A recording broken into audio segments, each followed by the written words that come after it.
अस्सलाम वालेकुम। दुरूद शरीफ पढ़ें।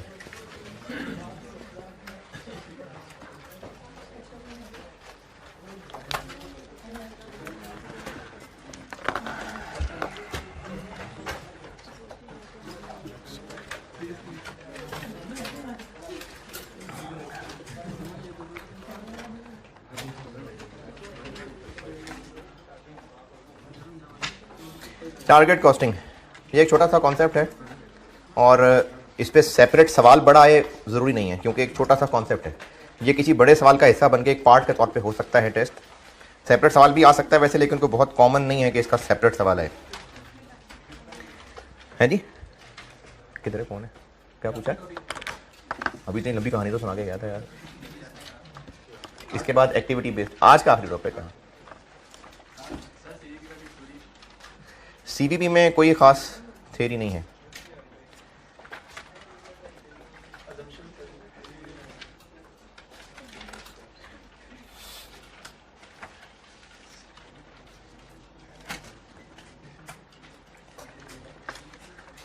टारगेट कॉस्टिंग में एक चीज टेस्ट हो सकती है आपसे। आईकैप की बुक पेज 461 हेडिंग 3.2। ये मैं टारगेट कॉस्टिंग की बता रहा हूं पहले। Page 461 heading 3.2 closing the target cost gap. ये को आधे सफे का टॉपिक है। 3.2 हेडिंग है closing the target cost gap. रट्टा नहीं लगाना इसको, ये अपने पास से भी बना सकते हैं, लेकिन एक बार पढ़ लेंगे तो आइडिया हो जाएगा।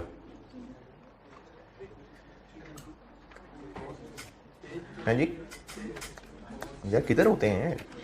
पेज 461 आई कैप की बुक, कॉस्ट अकाउंटिंग की बात कर रहा हूं इस वक्त, हेडिंग 3.2 पेज 461 पे थोड़ा नीचे करके आएगा और अगले पेज पे भी जा रहा है।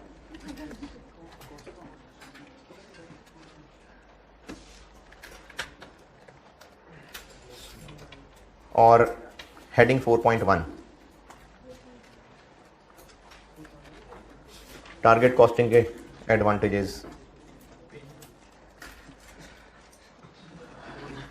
पेज 464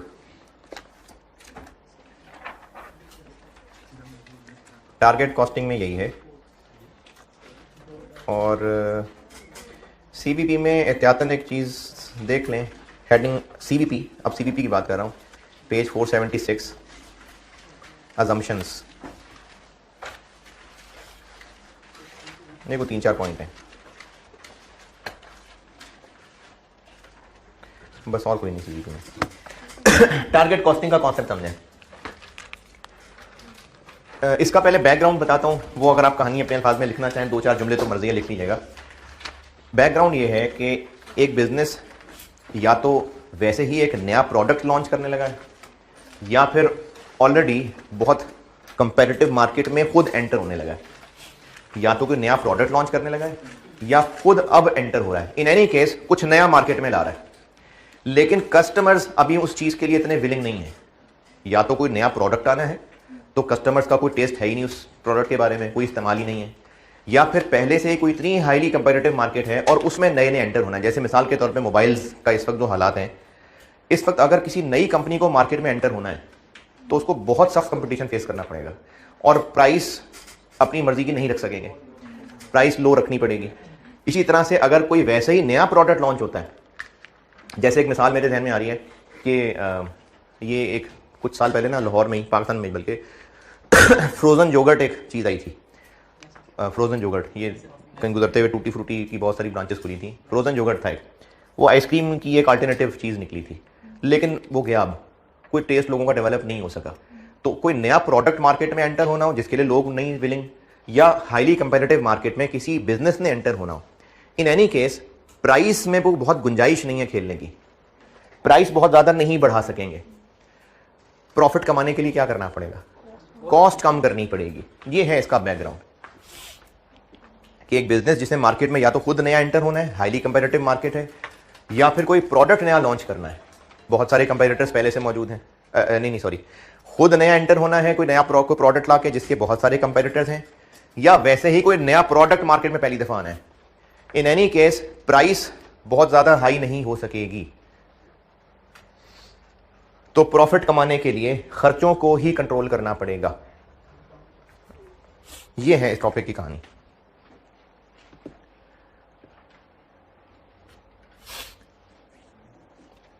यार वो भी ऑन कर देते हैं, अभी तरह टेम्परेचर बेहतर हो जाए हैं। अच्छा ठीक, बुला लाइए, चले ये कर देगा, यहीं से एक बंदा है अपने पास, कर दे।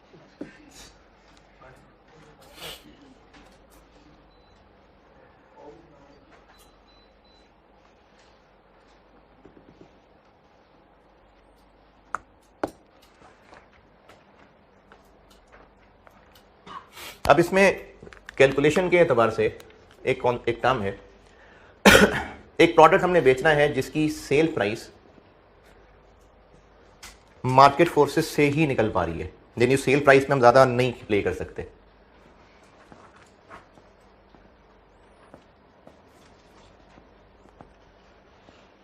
मार्केट फैक्टर से ये ऑलरेडी निकल आई। यहां से अब नीचे आते हैं। बिजनेस खुद सरवाइव करने के लिए ये तो कम से कम खुद डिसाइड करेगा कि वो कितने % प्रॉफिट रखना चाहता है, मार्कअप मार्जिन जितना भी वो चाहता है।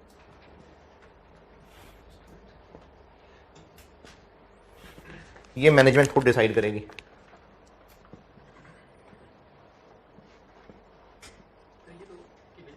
हैं?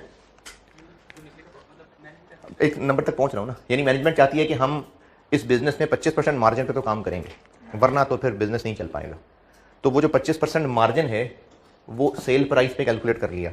25% करना है, 20% करना है, ये मैनेजमेंट ने फैसला करना है। अब ये कैसे फैसला करना है, इसके पीछे भी पूरी वर्किंग है।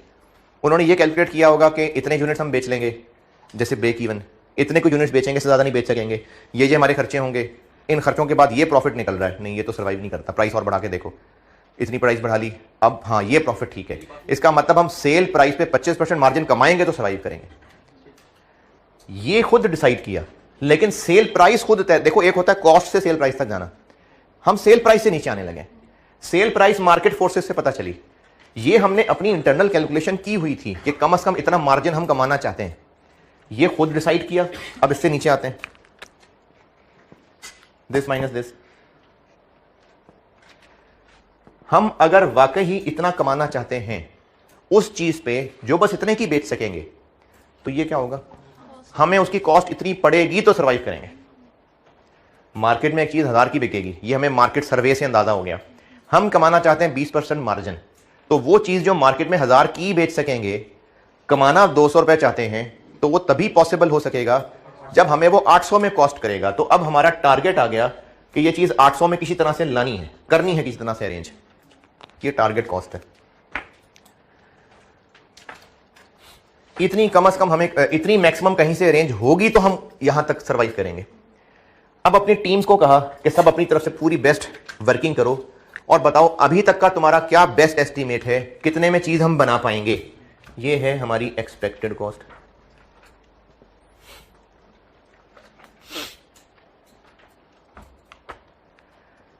ये फिगर वो है जो अब तक हम लोग कॉस्ट में बहुत अरसे से करते आ रहे हैं। इसमें रेलिवेंट कॉस्ट भी हो सकती है, यानी इस सवाल के अंदर ये रेलिवेंट कॉस्टिंग कैलकुलेशन हो सकती है, या अभी जैसे पिछला सवाल किया था कि पिछले साल इतनी कॉस्ट थी, वो इतना महंगा हो जाएगा, उसके आज इतने बढ़ जाएंगे। जो अब तक कॉस्ट में सीखा वो सब कुछ किसी भी चैप्टर का हिस्सा इस एरिया में टेस्ट हो सकता है।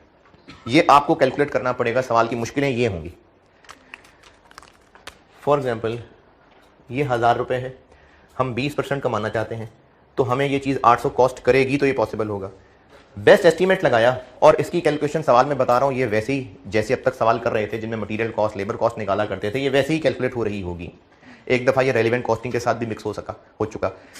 एक सवाल ऑटम 18 का किया था जिसमें बीटा बनाना था, और या तो मटेरियल एक्स के 2 किलो इस्तेमाल हो जाए या मटेरियल वाई के 2.5 किलो इस्तेमाल हो जाए। मटेरियल एक्स 500 रुपये किलो मिलता था, वाई खुद बनाते थे। ये एक सवाल था।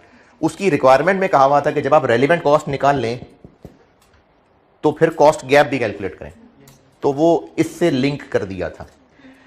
चलिए वो सवाल का तो ऐसी जिक्र आ गया, फिर से आता हूँ उस पर। हमें चीज़ जो इतने की बेच सकेंगे उस पर इतना प्रॉफिट कमाना चाहते हैं, वरना हम सर्वाइव नहीं करेंगे। यानी हमें ये चीज़ इतने की कॉस्ट में अरेंज करनी पड़ेगी तो ही ये पॉसिबल है।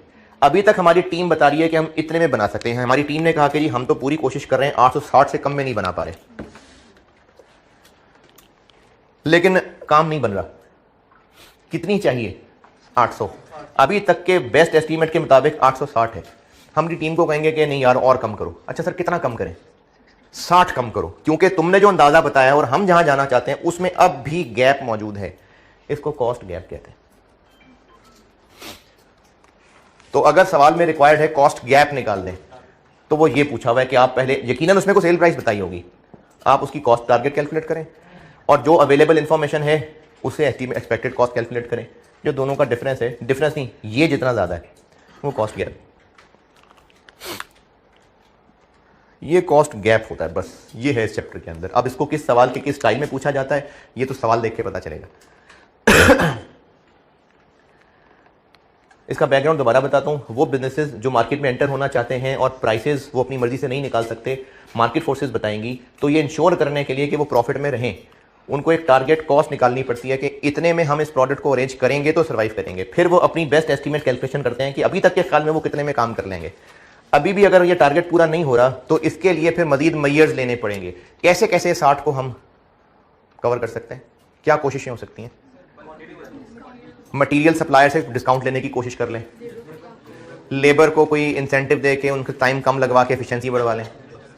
सप्लायर नहीं कम कर रहा, प्राइस नहीं कर रहा, कोई मटेरियल डिफरेंट करके देख लें, कोई अल्टरनेटिव मटेरियल देख लें। लेबर नहीं सस्ते हो पा रहे, कोई स्किल्ड छोड़ के अनस्किल्ड से काम चला के देख लें। मशीन इस जगह किराए पे मिल रही है, कोई चेंज करके देख लें।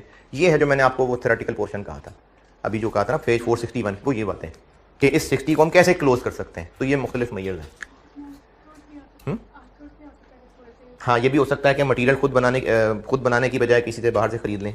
अब इस कॉस्ट गैप की टेस्टिंग के अंदर और कोई भी 7 चैप्टर लिंक हो सकता है। जैसे एक दफा टारगेट इसके लिए रेलेवेंट कॉस्टिंग मिक्स हुआ था।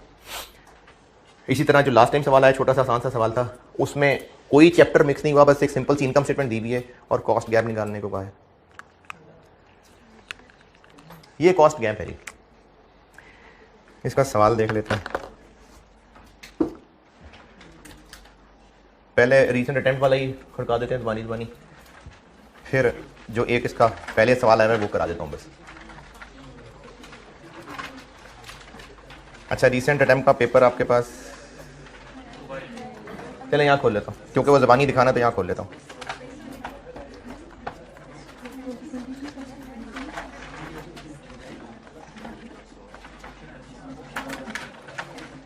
यार मुझे ही गर्मी ज्यादा लेके जा रही है यार।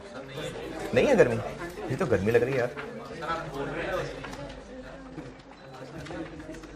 क्या हुआ? ये 26 में क्या करेगा यार बेचारा, 16 तो बाहर होगा।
अरे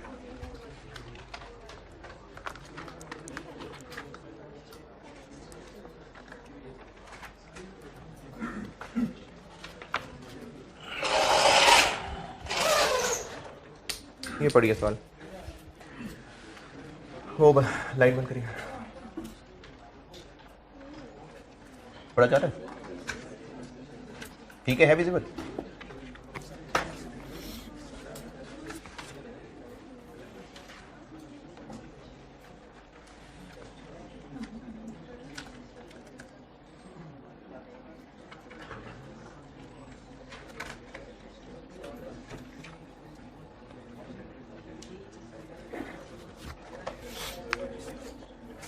ये स्प्रिंग 22 कर रहा हूं मैं।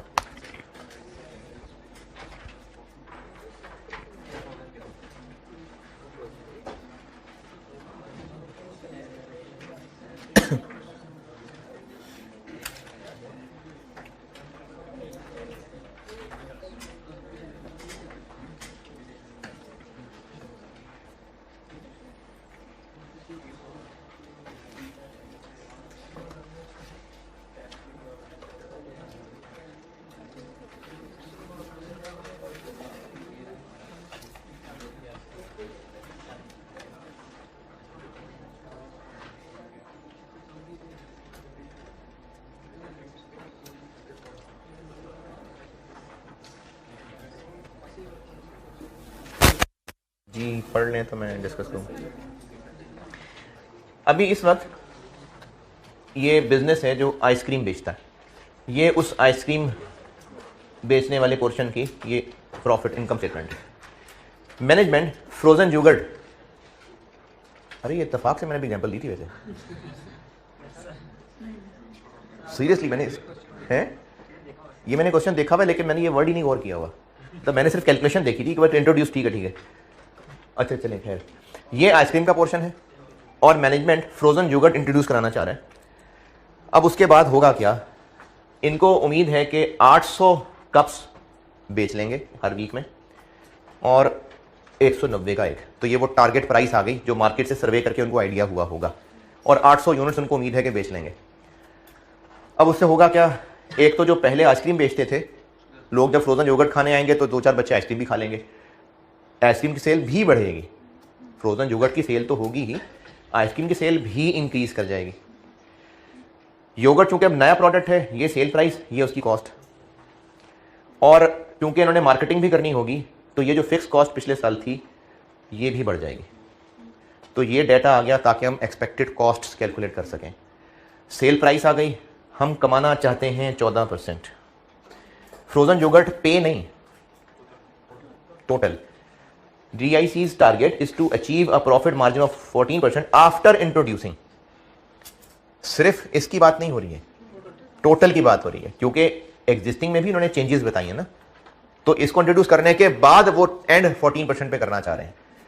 कॉस्ट गैप कैलकुलेट करना है, कैसे करें, टोटल सेल्स निकाल लें सिर्फ फ्रोजन योगर्ट की नहीं, और चूंकि फिक्स कॉस्ट भी है तो ये सारा काम हम पर कप कैलकुलेशन करेंगे, टोटल पे कैलकुलेशन करेंगे।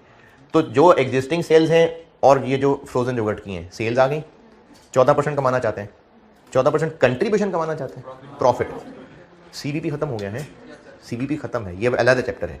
40% प्रॉफिट कमाना चाहते हैं, तो सेल्स 14% प्रॉफिट आ गया और 86% ये टारगेट कॉस्ट है। एक्सपेक्टेड कॉस्ट ये यहां से सारा डाटा, और जो इन दोनों का फर्क है वो कॉस्ट गैप। ये देखें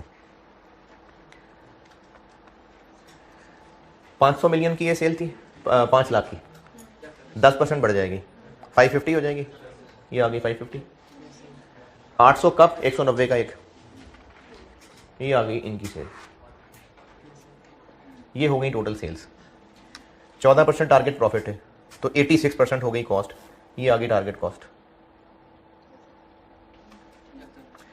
एक्सपेक्टेड कॉस्ट, जो एग्जिस्टिंग आइसक्रीम्स हैं उनका वॉल्यूम 10% बढ़ेगा तो ये भी 10% बढ़ेगी। ये आइसक्रीम का डाटा है सारा, वॉल्यूम बढ़ेगा तो ये भी बढ़ेगी ना, तो ये 350 10% बढ़ गई।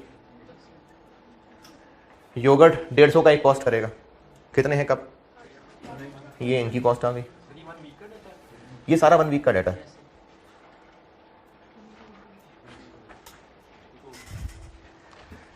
वेरिएबल कॉस्ट आइसक्रीम्स की 10% बढ़ गई, क्यों, वॉल्यूम बढ़ेगा। ये 150 फ्रोजन योगर्ट की कॉस्ट आ गई, और फिक्स कॉस्ट जो 100 होती थी ये 112 आ गई। ये एक्सपेक्टेड कॉस्ट और इन दोनों का डिफरेंस कॉस्ट गैप। ठीक है। अच्छा, पार्ट बी की रिक्वायरमेंट क्या है? वही जो आपको थ्योरी बताई। रट्टा लगाने की जरूरत नहीं है, आप अपने अल्फाज में उसमें देखेंगे, उसमें तो काफ़ी सारा कुछ लिखा हुआ था, ये तो खैर वहीं से छापा हुआ इन्होंने, वहीं से छाप दिया। लेकिन आपने ये इतनी लंबी कहानी नहीं लिखनी, आप सिर्फ अब जैसे एक पॉइंट उन्होंने कहा हुआ है कि प्रोडक्ट को रीडिज़ाइन करें, यानी अभी इस वक्त जो योगर्ट का फार्मूला सोचा हुआ है वो तो महंगा पड़ रहा है, आप उसको रीडिज़ाइन करें, फार्मूला चेंज करके देखें कोई सस्ती चीज़ भी इस्तेमाल होती है। तो अभी आपने अगर कोई इंपोर्टेड शुगर डालने का सोचा है तो शक्कर डाल लें, मिठाई उतनी ही होगी लेकिन कॉस्ट कम पड़ेगी। रीडिज़ाइन, सप्लायर से बात करके देखें, मटेरियल कॉस्ट कम करवा लें, अच्छी तरह काम करें, वेस्टेजेस कम हों, कोई वैल्यू एडेड सर्विस डाल के देखें, प्रोडक्ट की सेल प्राइस बढ़ा सकें। ये वो चीज़ें हैं जो सिर्फ और सिर्फ ये नहीं है, आप खुद से अगर कुछ सोचेंगे, ये कोई बहुत आसमानी चीज़ नहीं है। आप अगर खुद बिजनेस की तरफ से सोच के देखें, 2-4 आइडियाज़ आप भी अच्छे दे सकते हैं, अगर उनमें दम होगा तो उनके भी नंबर मिलेंगे। तो इसलिए ये सोल्यूशन के अंदर इतना कुछ जो बड़ा बड़ा पैराग्राफ लिखा है, इसके देख के नंबर नहीं देने एग्जामिनर ने। इसमें जो बात डिस्कस की, अगर आप इवन के इन 5 लाइनों की जगह ये भी कह रहे होंगे ना कि हम सप्लायर से नेगोशिएट करके देखें, उनसे बल्क डिस्काउंट लेने की कोशिश करें, मिल गया इसका नंबर पूरा आपको, कोई गिठन आपके नंबर नहीं देने उसने। तो इसलिए इनको रट्टा नहीं लगाना होता, इनमें जो की पॉइंट होता है बस वो अपने अल्फाज में लिख सकें, बस अंग्रेजी आपकी समझ आ जाए बहुत है। एक ये हो गया सवाल, एक और देख लेते हैं इसका, टारगेट कॉस्टिंग यही है, एक सवाल और देख लेते हैं इसका, कर लेते हैं यानी।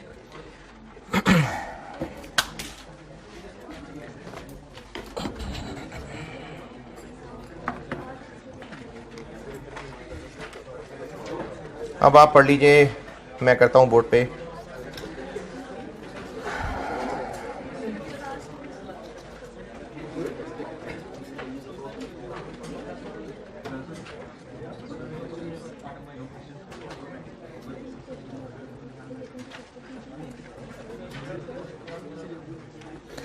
Spring 15, spring 15, question number 6।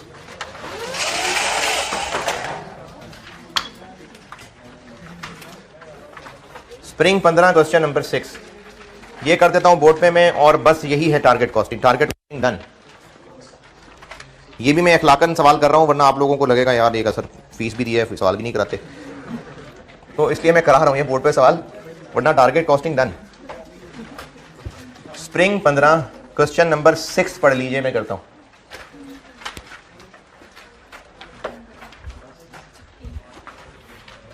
ये सब नोटेड मिटा दूं।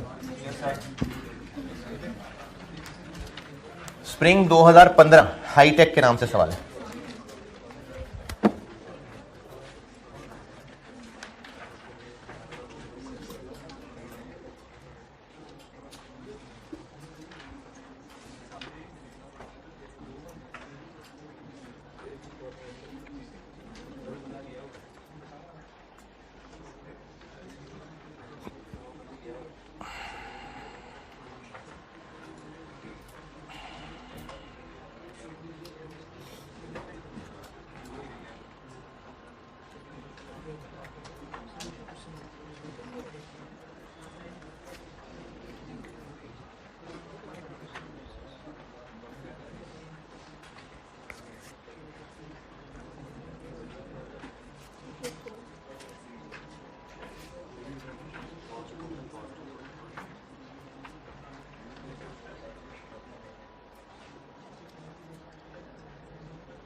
जी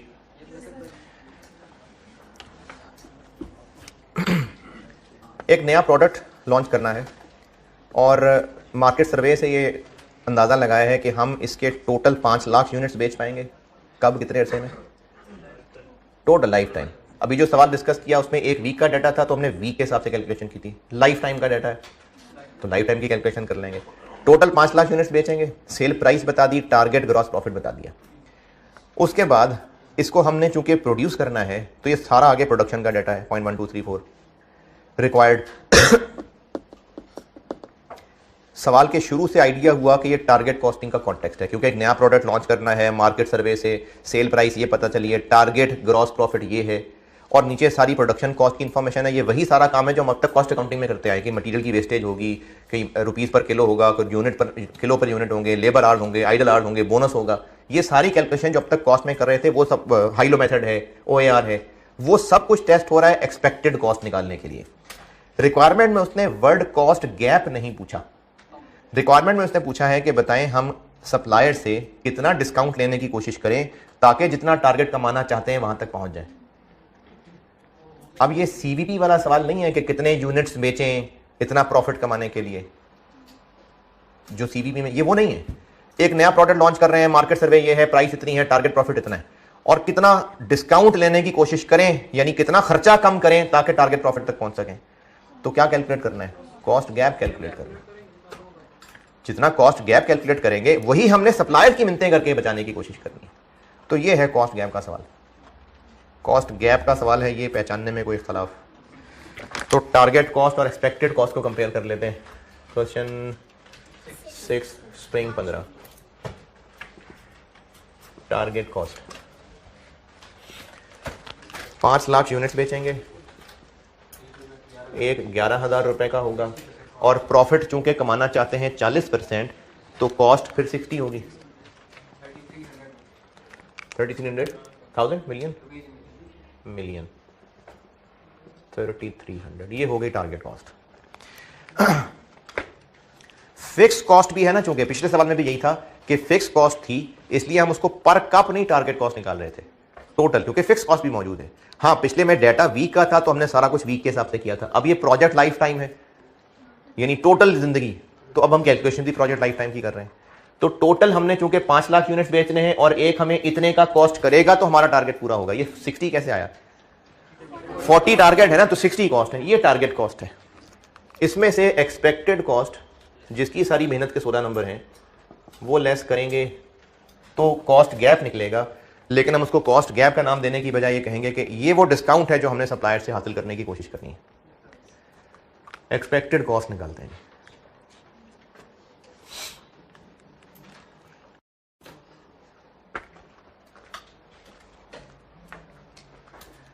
यार वैसे बड़ी आप लोगों की हिम्मत है, हैं? हिम्मत खत्म हो गई।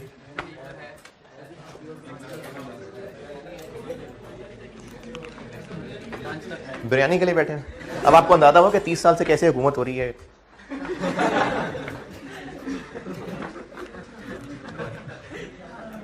तो आप भी उसी कौम का हिस्सा है ना, उन्हीं की नस्लों में से आगे वापस ये करने आ गए हैं।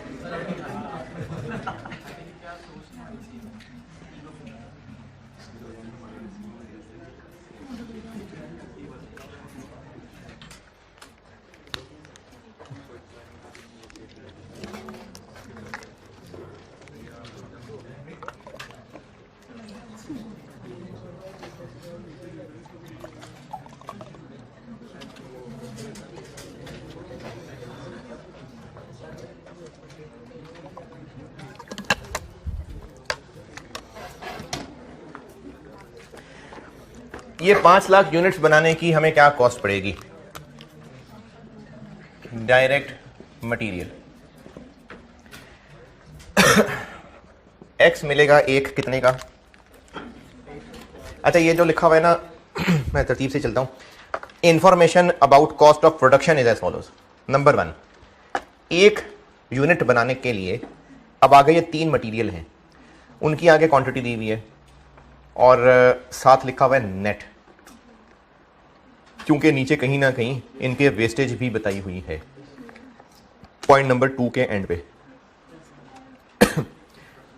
तो ये नेट फिगर है, इनपुट तो हमें ज़्यादा ही करना पड़ेगा, तो इसलिए जो नीचे पॉइंट 2 का लास्ट सेंटेंस है उससे ग्रॉस अप करेंगे तो कॉस्ट पड़ती है मटेरियल इन करने की, तो ये जो आपको क्वांटिटी बताई है ये नेट लिखी हुई है, तो इसको लॉस से ग्रॉस अप करेंगे तो पता चलेगा कितना मटेरियल इनपुट होना है। मटेरियल एक्स 5 लाख हमने बनाने हैं यूनिट्स प्रोडक्ट के, एक के लिए लगेगा, एक के लिए कितना एक्स लगेगा 1, ग्रॉस अप नहीं करना इसको नहीं, और ये एक कितने का मिलेगा 2350 1175 बस।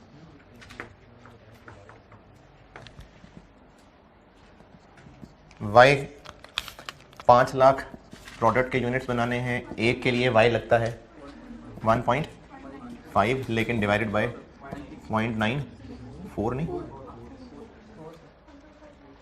और एक वाई मिलेगा 1400 का।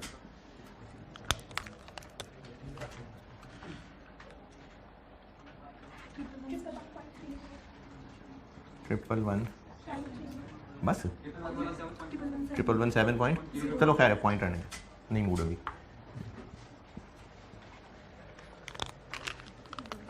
5 लाख प्रोडक्ट के यूनिट्स बनाने के लिए जी कितना लगेगा 1, लेकिन इसको ग्रॉस अप करें और एक जी मिलेगा 1200।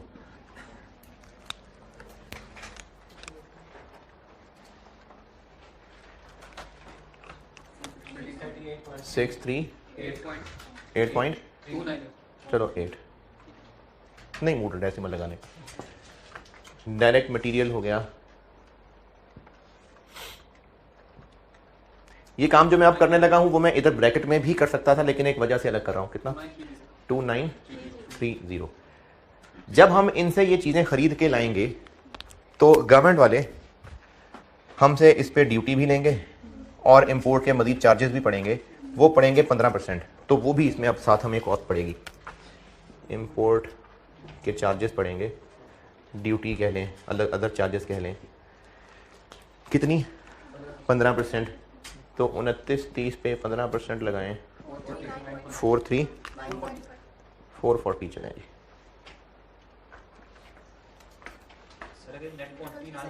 एक मिनट से 3370। अच्छा, इस सवाल में एक स्टूडेंट ने सवाल पूछा है कि अगर ये बात ना लिखी होती कि ऊपर जो टेबल में क्वांटिटी है वो नेट है, बस क्वांटिटी लिखी होती, और फिर पॉइंट 2 के लास्ट सेंटेंस में कहा होता कि 6% ये लॉस होता है, तो उसको ऊपर बताना चाहिए था। आप नोट दे दें, क्योंकि वो लॉस बता रहा है तो इसलिए बता रहा होगा कि यूज करें, तो फिर भी हम ऐसे ही कर लेते लेकिन नोट दे देते। ये है मटेरियल की कॉस्ट। ये मैं इधर ये जो 15% है इधर ब्रैकेट में भी डाल सकता था इंटू 1.15, लेकिन एंड पे आके बताऊंगा कि अलग क्यों किया। ये हो गया जी डायरेक्ट मटेरियल।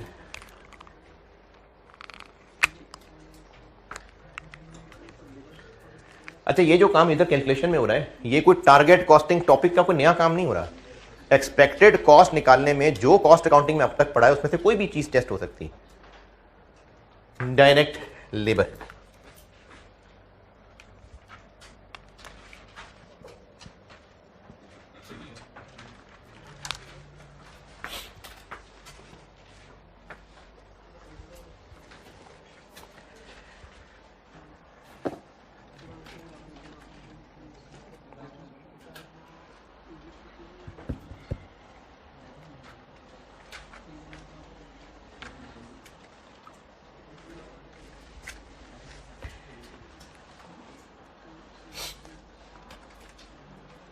पॉइंट नंबर 2 समझा रहा हूं जी।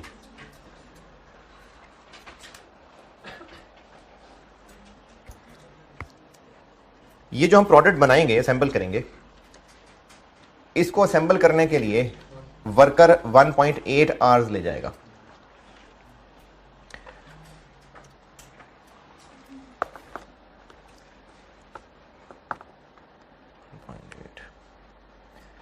प्रोडक्शन होती है शिफ्ट्स में, और एक शिफ्ट में 8 घंटे होते हैं, लेकिन जब शिफ्ट शुरू होती है तो मशीन्स को सेटअप होने के लिए आधा घंटा लगता है। ये अंग्रेजी दोबारा बताता हूँ। एक यूनिट को बनाने में 1.8 आवर्स लगेंगे, वर्कर 1.8 आवर्स काम करेंगे। प्रोडक्शन शिफ्ट में होती सारा दिन रहती होगी, लेकिन 8-8 घंटे की शिफ्ट होती है, और उस 8 घंटे की शिफ्ट शुरू करते हुए आधा घंटा मशीनें स्टार्ट होने में ही ले जाती हैं। जैसे इसकी मिसाल समझ लीजिए कि ये जो कैमरा इस क्लास में आके जब वो बैग खोलते हैं, फिर कैमरा फिट करते हैं, फिर सारी वो सेटअप करते हैं, ये पहले से ही किया हुआ नहीं ला सकता। यहाँ पर आएगा, इस कैमरे को सेट करेगा, अब उसमें 2, 4, 5 मिनट लग जाते हैं, उसके बाद फिर काम चल रहा है। अब कंटिन्यूटी में क्लास हो रही है, रिकॉर्डिंग हुए जा रही है। तो मशीनें जब स्टार्ट होने लगती हैं, जब शिफ्ट चेंज होती है, तो मशीनें सेटअप होने में 30 मिनट ले जाती हैं। यानी 8 घंटे की शिफ्ट में काम कितनी देर होता होगा? 7.5 घंटे।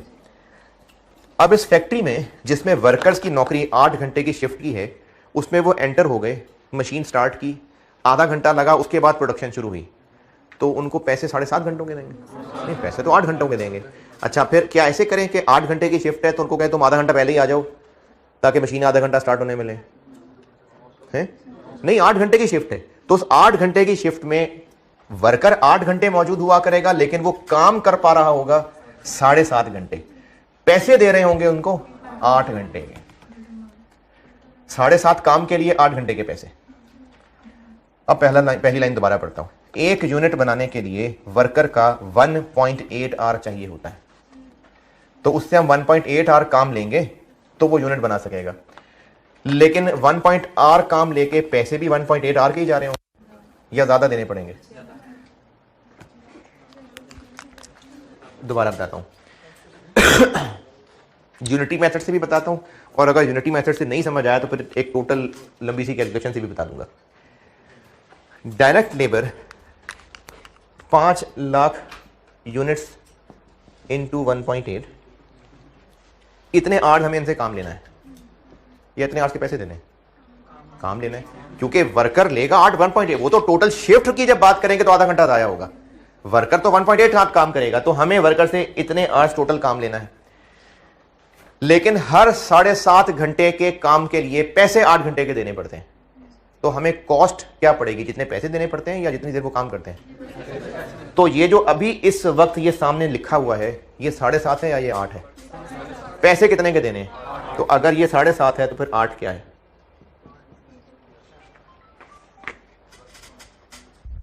ये ठीक है कि नहीं? चलें, जिनको समझ आया, यूनिटी मेथड मैंने लगाया कि ये 7.5 है, अगर ये 7.5 है तो 8 क्या होगा? तो इंटू 8 डिवाइडेड बाई 7.5। ये जो अब आंसर निकलेगा, इतने आवर्स की पेमेंट करनी है, और पेमेंट का रेट है 200 पर आवर।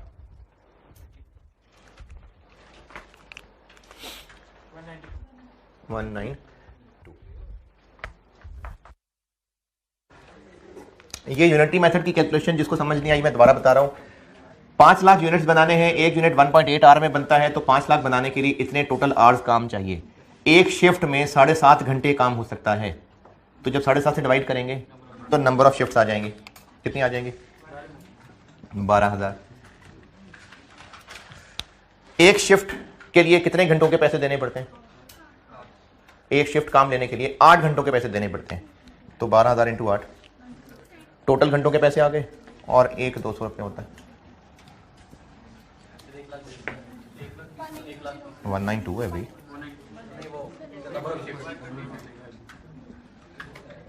तो ये 192 मिलियन आ गए।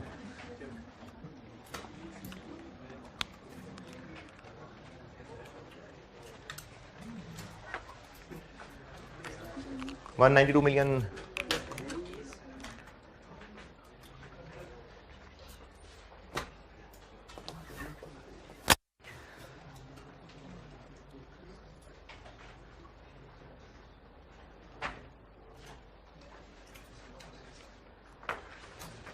मटेरियल हो गया, लेबर हो गई, वेरिएबल एफर्ट।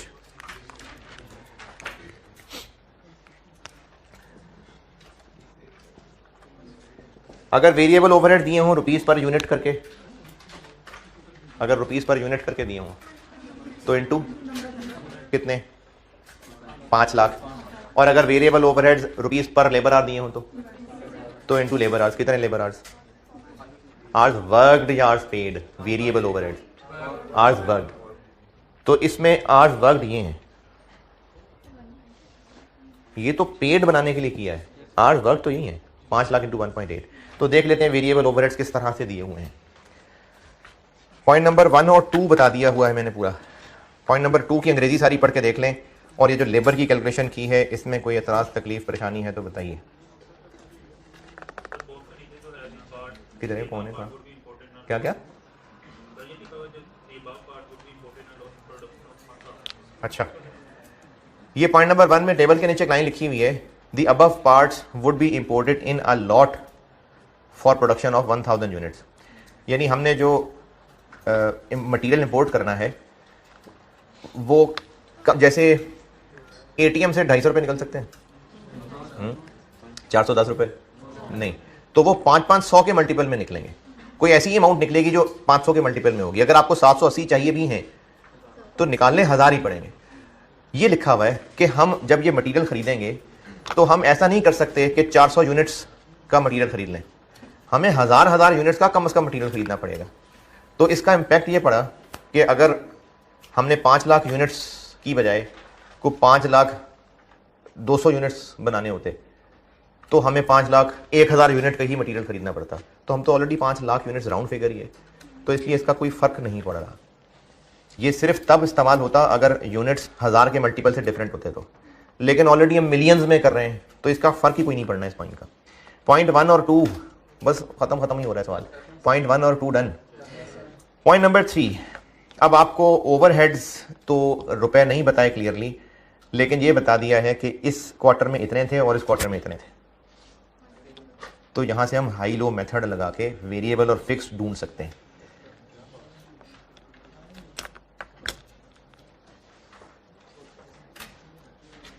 अच्छा, तो हमें ये अलग अलग करने की जरूरत ही क्यों है?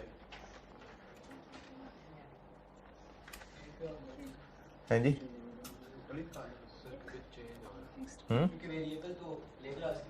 तो फिक्स भी लेबर आर की बेस पे होगा, क्यों? अच्छा, मैं इस पॉइंट को दोबारा समझाता हूँ। वो मैंने भी कह दिया हाई लो मेथड लगाना और आपने भी सुन लिया ठीक है हाई लो मेथड लगाना है, लेकिन क्यों लगाना है? वेरिएबल और फिक्स्ड हम ये कितने अरसे का कैलकुलेशन कर रहे हैं सामने, कितने साल नहीं पता ना।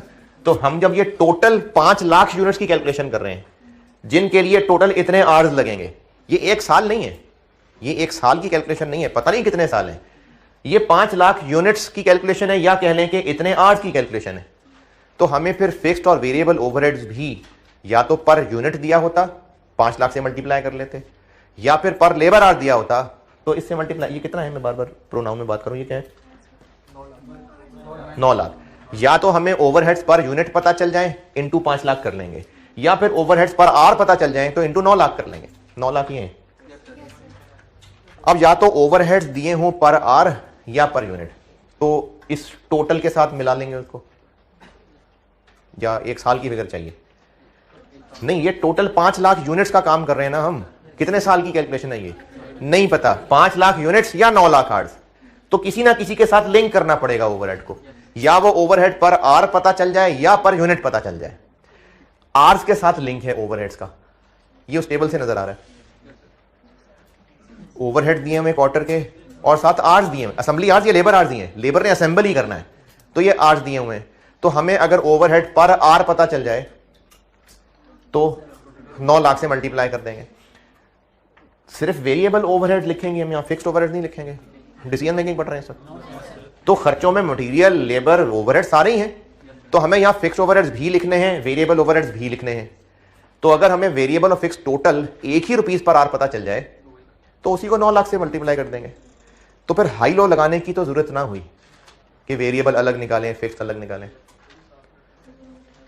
जी क्यों कह रहा हूं फिर हाई लो मेथड लगाना पड़ेगा है? नहीं, देखिए जो लोग जाग रहे हैं ना होश में, उनसे बात कर रहा हूं। रुपीस की कॉस्ट बताएं, ये टेबल जो पॉइंट 3 में इसकी बात कर रहा हूं। रुपीस में आ गए ओवरहेड्स, प्रोडक्शन ओवरहेड्स, वेरिएबल के फिक्स्ड दोनों, और दूसरे कॉलम में आ गए आर्स, तो इसको आर से डिवाइड कर दें, पर आर आ जाएगा है?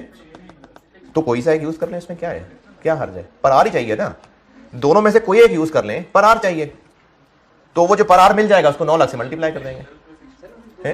तो होंगे, तो हमें चाहिए ना फिक्स।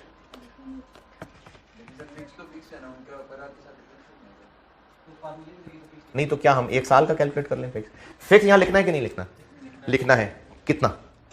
1 साल का, 1 क्वार्टर का, पूरी लाइफ। अब पता नहीं कितने साल हैं कितने क्वार्टर हैं, तो फिक्स लिखना है अगर, तो एक ही रास्ता है कि रुपीस पर आर से चलना पड़ेगा। तो जब वेरिएबल भी लिखने हैं फिक्स भी लिखने हैं तो उनको तोड़ने की जरूरत है। एक सेंटेंस की वजह से पड़ गई इस पॉइंट का पहला सेंटेंस, नॉर्मल कैपेसिटी दी हुई है। तो किसी चैप्टर में किसी दौर में आपको बताया था कि जो फिक्स्ड ओवरहेड पर आर होता है वो बजटेड की बेस पे भी हो सकता है, नॉर्मल की बेस पे भी हो सकता है। बाय डिफॉल्ट अगर खामोशी है तो नॉर्मल, तो उसने नॉर्मल दिए ही इसलिए हैं क्योंकि जो फिक्स्ड ओएआर पर आर निकाला करता होगा ये बिजनेस, वो नॉर्मल की बेस पे ही निकालता होगा। तो हमें फिक्स्ड ओएआर पर चाहिए, पर आर ही चाहिए, पर आर ही। क्यों पर आर चाहिए? ताकि 9 लाख से मल्टीप्लाई करें। तो अगर फिक्स कॉस्ट दी होती इतने रुपए पर क्वार्टर तो ठीक है, उससे काम चला लेते, नहीं चलता काम। पर क्वार्टर दिया होता, बस पर ईयर दिया होता, 1 साल की फिक्स कॉस्ट दी होती तो चल जाता काम। क्यों ना चलता? हमें नहीं पता कि कितने साल का काम कर रहे हैं हम, तो इसलिए टोटल फिक्स कॉस्ट को हमें आर के साथ ही लिंक करना पड़ेगा। वेरिएबल ओवरहेड्स, फिक्स्ड ओवरहेड्स यहां दोनों लिखने हैं, अलग अलग करना जरूरी ना होता, क्योंकि फिक्स्ड को उसने अब नॉर्मल के साथ जोड़ना होगा, तो इसलिए फिक्स्ड ओआर अलग से कैलकुलेट होगा, वेरिएबल अलग से कैलकुलेट होगा, नॉर्मल की वजह से। इस नॉर्मल के सेंटेंस की वजह से अब हमें इनमें से वेरिएबल और फिक्स तोड़ने पड़ेंगे। अगर ये नॉर्मल आर्स वाला सेंटेंस ना लिखा होता तो यकीनन फिर हाइलो मेथड का डाटा भी ना दिया होता। हाइलो मेथड का डाटा ही इसलिए दिया है ताकि इसको फिक्स्ड और वेरिएबल में तोड़ा जाए और फिक्स्ड का ओएआर नॉर्मल आर्स के जरिए निकाला जाए। सिर्फ इस वजह से ये हाइलो का डाटा दिया है क्योंकि पहला सेंटेंस उसने नॉर्मल का लिखा था। अगर ये नॉर्मल वाली बात ना लिखनी होती तो फिर आपको इस तरह से हाइलो मेथड का डाटा भी ना दिया जाता। बाकी मैं इसको कैलकुलेट एक दफा करके दिखा दूं, जो लोग जाग रहे हैं सुन रहे हैं, तो मैं एक बार कैलकुलेट हाइलो करके दिखा दूं, फिर ये बात दोबारा बता दूंगा कि क्यों हाइलो करना पड़ा। हाइलो मेथड लगा लेते हैं।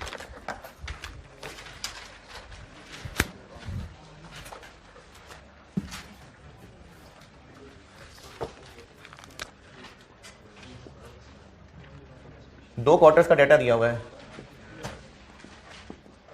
आर्स कितने? 9 क्या है? 950 और दूसरा,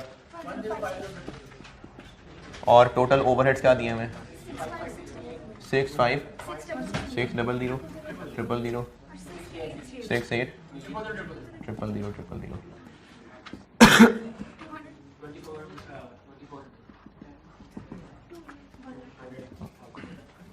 तो वेरिएबल ओवरहेड पर आर आ गया 24 लाख डिवाइडेड बाय 1 लाख। 24 लाख को 1 लाख से डिवाइड करने के लिए कैलकुलेटर की जरूरत है?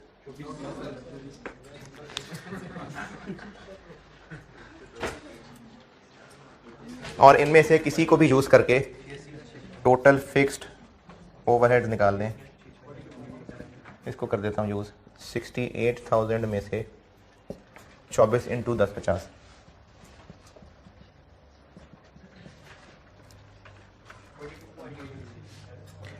4280,000। ये क्या निकला है जी? टोटल फिक्स्ड ओवरहेड्स पर आर कितने अरसे के? 1 क्वार्टर के। ये क्वार्टर लिखा हुआ ऊपर, इस टेबल का पहला कॉलम क्या है? क्वार्टर है। तो ये 1 क्वार्टर के फिक्स्ड ओवरहेड्स निकले, इनको पर आर करना है। ये 1 क्वार्टर के ओवरहेड्स हैं, तो 1 क्वार्टर के कितने आर नॉर्मल कैपेसिटी उससे डिवाइड कर लेते हैं। पहली लाइन इस पॉइंट की, 4 मिलियन आर्स हैं साल के। 1 साल में कितने क्वार्टर होते हैं? 4। तो 1 क्वार्टर की fix cost divided by 1 quarter के आर्स। 4 मिलियन आर्स हैं साल में, तो 1 क्वार्टर में कितने हुए? शाबाश, जबरदस्त।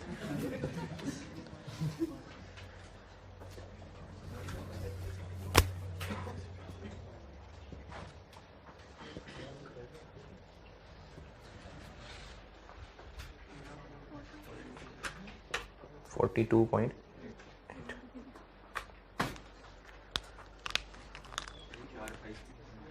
428। ये हाइलो मेथड लगाया यार। 24 पर आर निकला है वेरिएबल। अब इन दोनों में से किसी को भी यूज करके हाइलो, ये सारा यहां तक ही हाइलो मेथड लगाया है।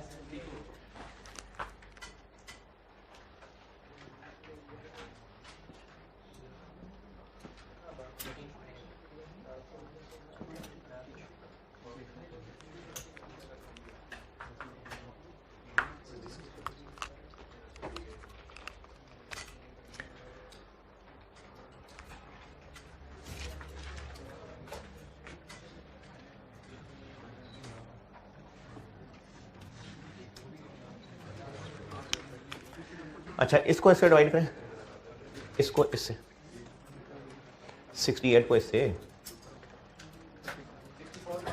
64 पॉइंट। अच्छा, इसको इससे करें, इसको इससे। आपको जो ओवरहेड दिए हुए हैं वो एक क्वार्टर के हैं, हमें चाहिए पर आर। तो पर आर कैसे बनाते हैं? इसको आर से डिवाइड करके, चाहे इसको इससे डिवाइड कर लें, चाहे इसको इससे डिवाइड कर लें, तो जो आंसर निकलेगा वो ओवरहेड पर आर निकल आएगा। सिर्फ वेरिएबल, सिर्फ फिक्स या दोनों? दोनों। लेकिन उस सूरत में हम क्या कर रहे होंगे, हम वेरिएबल को भी और फिक्स्ड को भी उस क्वार्टर के एक्चुअल आर से डिवाइड करके निकाल रहे होंगे। जबकि कंपनी चाहती है कि फिक्स्ड को ओएआर पर आर बनाने के लिए नॉर्मल आर से डिवाइड किया जाए, इसलिए फिक्स्ड ओवरहेड्स तोड़ने पड़े ताकि उसको नॉर्मल आर से डिवाइड करेंगे तो फिक्स्ड ओवरहेड पर आर निकले। अगर मैनेजमेंट ने नॉर्मल कैपेसिटी का बीच में रोला ना डाला होता तो फिर शायद कोई एक ही लाइन दी होती, हम इसको डिवाइड करके ओवरहेड्स पर आर निकाल लेते, कोई जरूरत ही नहीं थी वेरिएबल फिक्स तोड़ने की। क्यों तोड़ना पड़ा अलग? नॉर्मल की वजह से, इसलिए हाई लो मेथड लगा।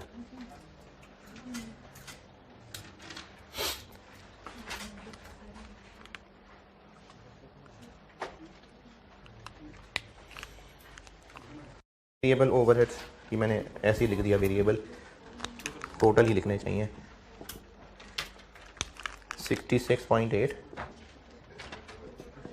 इंटू 9 लाख,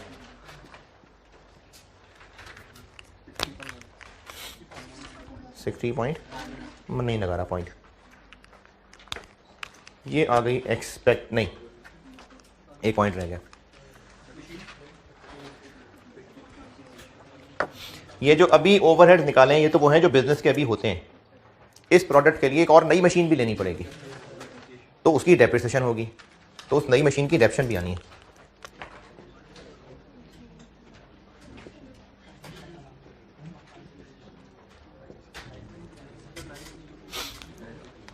कितने अरसे की डेप्रिसिएशन?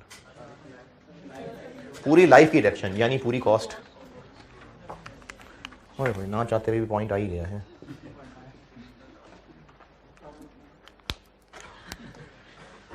ये लिखी डेप्रिसिएशन है, लेकिन हम एक साल नहीं ना, हम तो पूरी लाइफ की कैलकुलेशन कर रहे हैं, तो वो पूरी की पूरी कॉस्ट ही डेप्रिशिएट हो जानी है। ये हो गई एक्सपेक्टेड कॉस्ट 3623.5।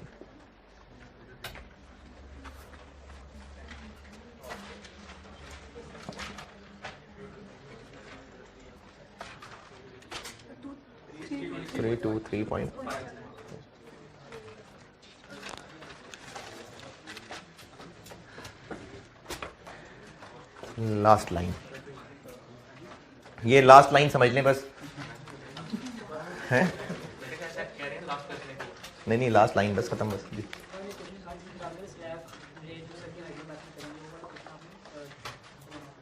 कौन सा? वो असल में वो ऑटम 21 ने एक दिया ना, वो वाला, उसमें हाई लो था स्लैब वाला, वो उसी ही की वजह से बस सवाल था। बाकी तो वो जो 3 क्वेश्चंस कहे ना, उनमें से एक वो है ऑटम 21। हाँ भाई, जो जो जाग रहे हैं वो उधर ध्यान दें, आखिरी बात समझ लें। सवाल में पूछा क्या था? चले जो जाग रहे हैं वो डिटरमिन द डिस्काउंट जो हमें ऑब्टेन करना चाहिए। Point number 1 last sentence, point 1 last sentence, HL is negotiating with the vendor who has agreed to offer further discount। इसी कॉन्टेक्स्ट में रिक्वायरमेंट में पूछा है कि बताएं हम कितना डिस्काउंट उससे मांगे, तो हम सप्लायर्स को क्या कहेंगे कि 323 मिलियन रुपए का डिस्काउंट दे दो। जब उनसे डिस्काउंट मांगेंगे तो परसेंटेज में मांगेंगे ना, उनको हम कहां समझाते फिरेंगे कि हमारी फिक्स कॉस्ट इतनी है और लेबर इतनी है तो हमें 323 मिलियन का डिस्काउंट चाहिए। तो हम उसको एक डिस्काउंट जब भी सप्लायर अलाउ करेगा या उसे निगोशिएट करेंगे तो एक परसेंटेज ही होगी। तो इसलिए इसका आंसर एक लाइन और परसेंटेज बतानी। किसको किससे डिवाइड करूं? हमने डिस्काउंट सप्लायर से लेना है, मटेरियल के सप्लायर से। हमें 323 मिलियन की बचत चाहिए जो मटेरियल की कॉस्ट पड़ती है। तो इसका डिस्काउंट निकालने के लिए 323.5 मिलियन को डिवाइड करूं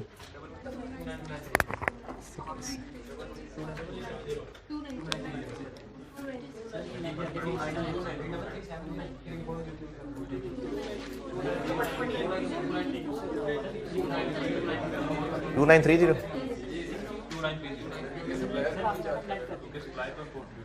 सप्लायर को तो ड्यूटी से कंसर्न नहीं है ना, उससे तो जो पैसे हमने उसको खरीदने के देने हैं उसी पे डिस्काउंट देगा, तो डिवाइडेड बाय तो 2930 होना चाहिए। लेकिन फिर ये नहीं होना चाहिए न्यूमरेटर में। ऐसे खुद से फिगर बना के चीज समझा रहा हूं। एक सप्लायर से अगर 1000 रुपए की चीज खरीदते हैं और उस पर 15% ड्यूटी पड़ जाती है लाके, तो हमें ये कॉस्ट करती है 1150। खरीदते सप्लायर से 1000 की हैं।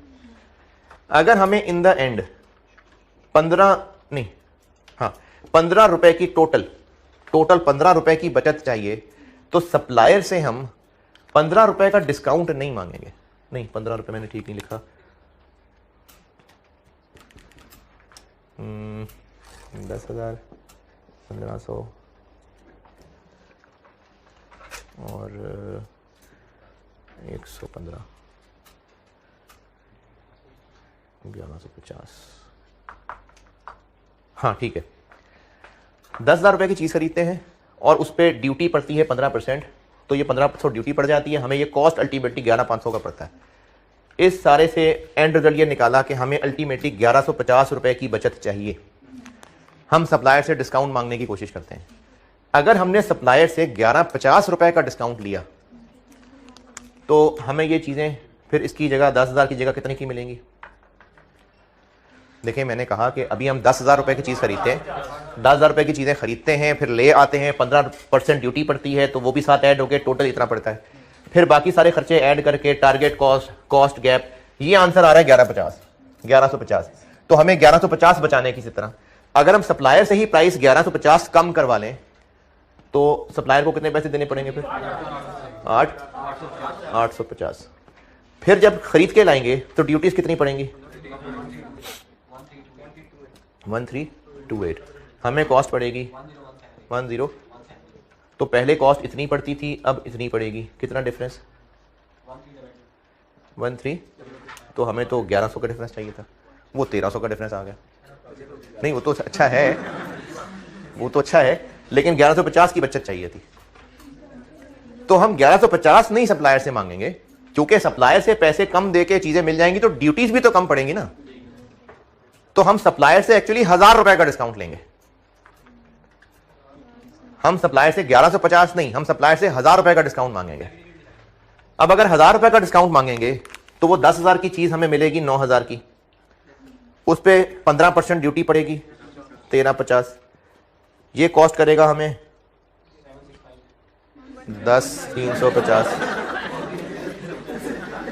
पहले करता था इतना, अब करेगा इतना, तो पूरी 1150 की बचत आ जाएगी। सप्लायर से हम 1000 रुपए लेंगे, लेकिन अल्टीमेटली बचत हमारी वो 1150 बन जाएगी, क्योंकि सप्लायर से पैसे कम कराएंगे तो वो तो कम करेगा, साथ ड्यूटीज भी कम होंगी, तो वो सब मिला के हमें इतनी बचत चाहिए। अब याद, अच्छा ये 1150, लेकिन सप्लायर से कितने पैसे हम कम करा रहे हैं? 1000। तो 1150 से 1000 कैसे बनाएं?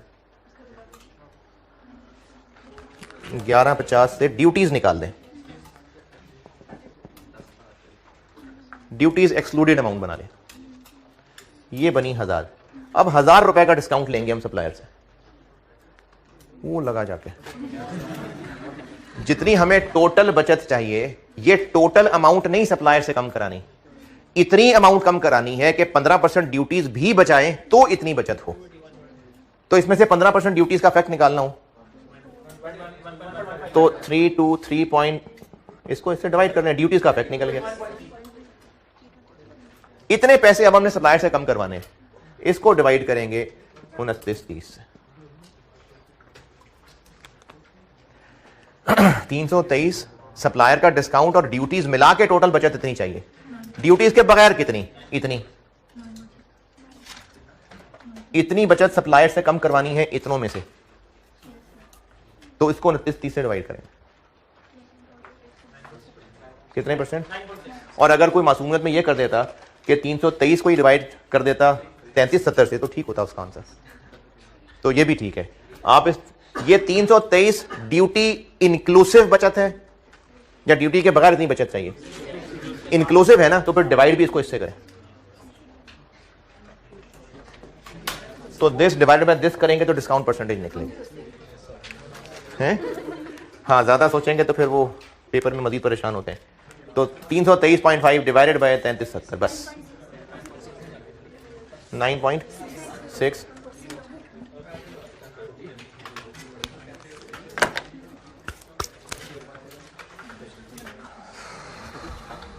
टारगेट कॉस्टिंग खत्म। अब आपका एक्टिविटी बेस्ड कॉस्टिंग और वो जो इन्वेंटरी मैनेजमेंट की एक चीज़ बतानी है, ये इंशाल्लाह मैं फिर वो बुध को कर दूंगा ख़त्म। तो अगर किसी ने आना है किसी ने, वो तो गिरे जमाने में आ जाएंगे। ठीक है, क्लास को 1, अल्लाह हाफ़िज़।